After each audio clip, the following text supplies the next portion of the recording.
எவ்வளவு அழகா இருக்கு. இவ்வளவு நேரம் நீ சொன்ன அயோத்தி அத்தான்னுட்டு அது செட்டே ஆகல.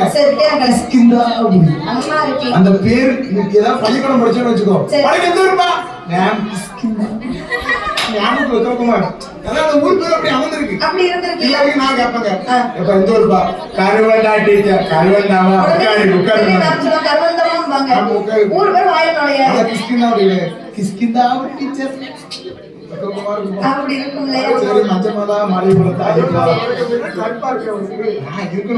அவர் செக்க செவப்பாங்க. கருப்பசாமி சிலைய பார்க்கறவனே மாமா பார்க்கணும். ஆமா. ஒண்ணு போல இருக்கு. அதாவது அந்த நீங்க வர முடியுமா? உங்க கலருக்கு நான் வந்து எப்படி ஒரே ஒட்டுவேன். ரொனால்டோ முக்குறோம் மாமா. சரி. கிஸ்கிந்தாவில் மட்டலத்தில் ஆமா ஆரண்டு வருகிறார். அந்துக்கண் மாமுனிவர். ஓ அஞ்சுகண் மாமுனிவர். அஞ்சு கண் இருக்காருப்பா.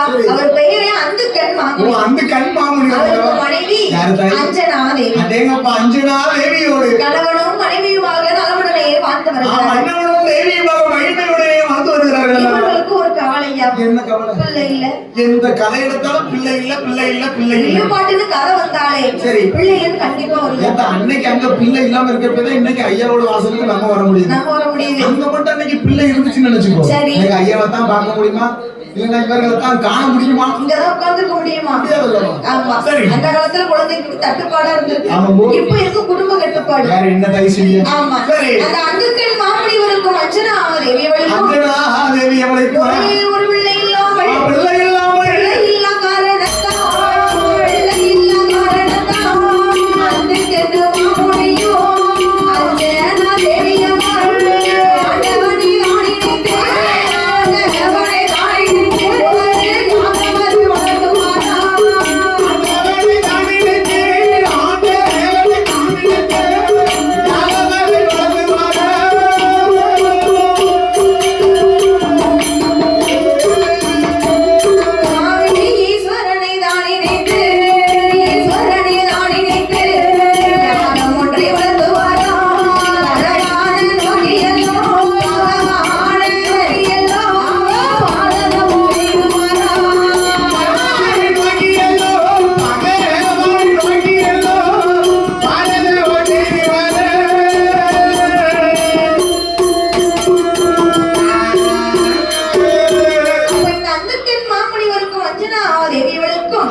சிவபெருமானை எண்ணி தவம் இருந்தார். சிவபெருமானை எண்ணி தவம் இருக்கு. தவம்னு சொன்னா சும்மா லேசு மட்டும் தவம் இல்லப்பா. சரி பெரிய தவம்.